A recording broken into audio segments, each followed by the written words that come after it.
The best horror games fill you with unease and dread, the feeling that something isn't quite right and that at some point something is going to get you.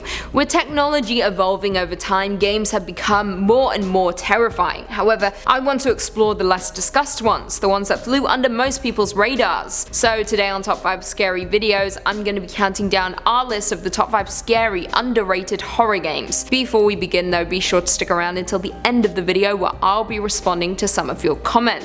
And with that, let's jump in. Coming in at number 5, we have Devotion. Devotion is a first-person psychological horror video game created and developed by Taiwanese game developer Red Candle Games for Steam. The game itself is set in Taiwan in the 1980s, with the majority of the game taking place in an apartment complex in Taipei. I think that's how you say that. For the most part, players will control the troubled screenwriter, Du Fengyu, through the apartment complex with rooms that represent various years in the lives of the Du family during the 80s.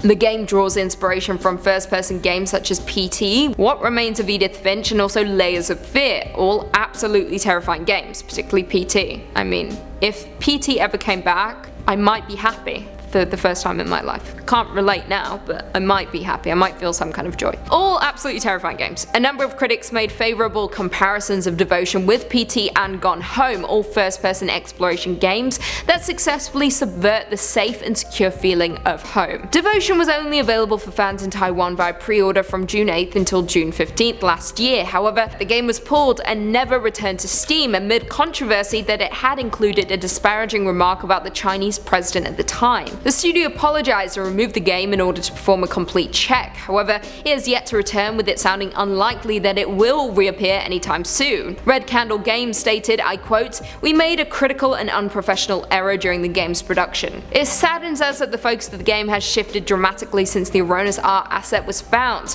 A revision patch was implemented immediately and we have absolutely no intent to stage a publicity stunt. Regardless of the error, the game was truly chilling, with many fans holding out hope that it will one day return." In at number 4, we have Alan Wake. Alan Wake is an action-adventure video game developed by Remedy Entertainment and published by Microsoft Studios, released for the Xbox 360 and Microsoft Windows. The game follows best-selling thriller novelist Alan Wake, as he tries to uncover the mystery behind his wife's disappearance during a vacation in the small fictional town of Bright Falls, Washington, all while experiencing events from the plot in his latest novel, which he cannot remember writing, coming to life. Now, Bright Falls is a Twin Peaks-inspired mountain community with a terrible secret.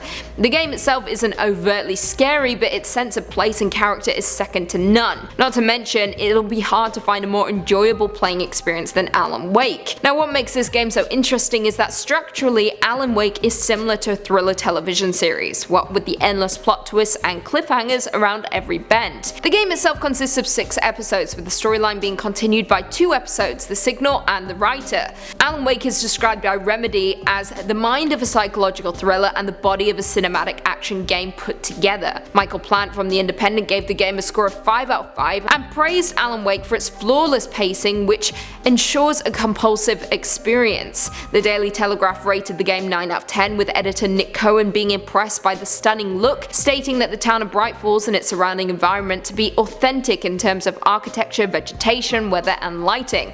He also described the atmosphere as being able to, I quote, "turn on a dime from feeling safe and serene to one of choking menace and foreboding." In at number 3, we have World of Horror. World of Horror is a Lovecraftian horror role-playing game where players must navigate a hellish roguelike reality with turn-based combat and unforgiving choices. The old gods are reawakening, clawing their way back into a world that's spiraling into madness. In hospitals, abandoned classrooms, quiet apartments, and dark forests, strange appearance and unexplainable phenomena test the sanity of residents in Shigawa, Japan. Is it chaotic retribution or the machinations of beings beyond our comprehension? The end of the world is nigh, and the only solution is to confront the terror reigning over the apocalypse. World of Horror is essentially a game within a game, and an homage to the old Macintosh RPGs that you play on a bulky in-game computer. The game isn't so much scary as it is complex, with you having to fight creepy apparitions in a series of vignettes and manage your stats and equipment between them. Bloody Disgusting rated the game 4.5 out of 5, stating, "It's an exceptionally well-realized throwback to early text-based RPGs,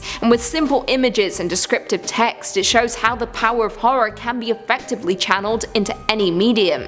The Verge also stated, I quote, "It's almost soothing to click through the game's Rolodex of abominations hoping to unlock something you haven't seen before. There is no reason for me to continue playing right now, and yet I keep doing it." In at number 2 we have Pathologic 2. Pathologic 2 is an adventure horror game by Icepick Lodge and published by Tiny Build. Originally planned as a remake to the 2005 video game Pathologic, it is instead a complete reimagining of the original game. It is a narrative-driven dramatic thriller about fighting a deadly outbreak in a secluded rural town. The town is dying and you must face the realities of a collapsing society as you make difficult choices in seemingly lose-lose situations.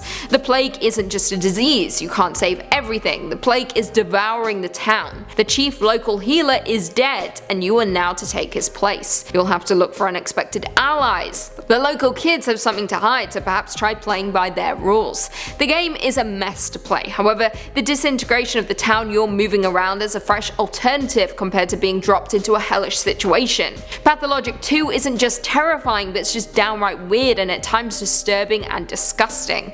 It is completely unique and a game more interested in suspense than one that is trying to shock you with every twist and turn. The game did receive average reviews, with Metacritic scoring it 69 out of 100, with critics praising the game's unique atmosphere but criticizing its unforgivable survival mechanics and clunky combat. Despite that though, Pathologic 2 is truly terrifying and is a must-play for any horror lovers out there. And finally, coming in at number 1 we have Little Nightmares. Little Nightmares is a puzzle platformer horror adventure game developed by Tarsier Studios and published for Windows, PS4, Nintendo Switch, Xbox One and Google Stadia. The plot follows a girl named Six, dressed in a yellow raincoat, who awakens from a dream of a woman resembling a geisha. You must help her escape the moor, a vast mysterious vessel inhabited by corrupted souls looking for their next meal. As you progress on your journey, explore the most disturbing dollhouse, offering a prison to escape from and a playground full of secrets to discover. With its Tim Burton inspired graphics and eerie silence, Little Nightmares audaciously opens the door to childhood terrors. However, other than just being a terrifying game,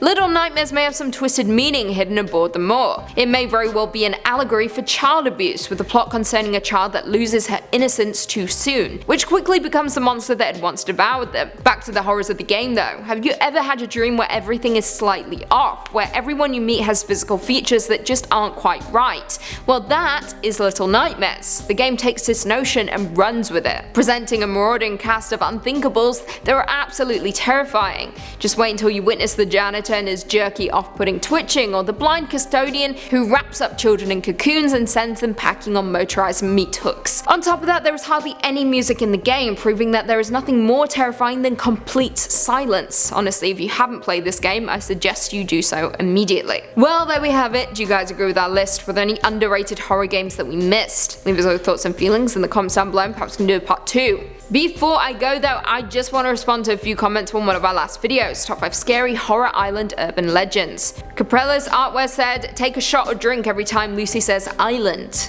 I respect this, but I can't support it. I would do it myself, but I can't tell you guys to do the same thing.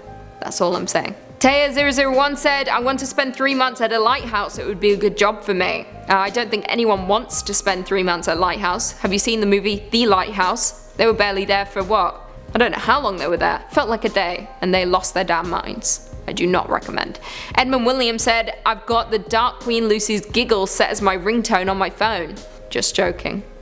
I mean, I don't think it's a funny joke, you should just follow through and do it.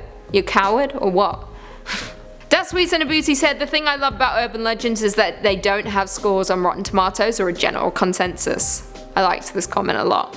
But also, don't sass me guys. When I don't include Rotten Tomatoes, you get angry saying, "Lucy didn't say Rotten Tomatoes in this video." So then I give you Rotten Tomatoes and then you say, "Stop saying Rotten Tomatoes." I can't win with you guys. Like, have you thought that maybe the problem is with yourself and not me? Heathen Hammer 343 Gaming said, "Lucy, I love this channel in general, but you're a big part of it. I've always appreciated your dark sensibilities, witty remarks, and your oddly charismatic aversion to the norm. On top of all that, you're also quite fetching as well, at the risk of sounding like a creep." I really like this comment, that's very sweet, thank you. I'm glad you enjoy my dark sensibilities. And yeah, I don't play by everyone's rules, that's for sure. Sloppy Joe said, "These videos are best viewed on a toilet." A lot of my videos are written on a toilet. I could be on a toilet right now. And on that note, if you haven't already, be sure to give this video a big thumbs up, subscribe, and turn on notifications so you never miss another scary vid. And until next time, I'll see you later.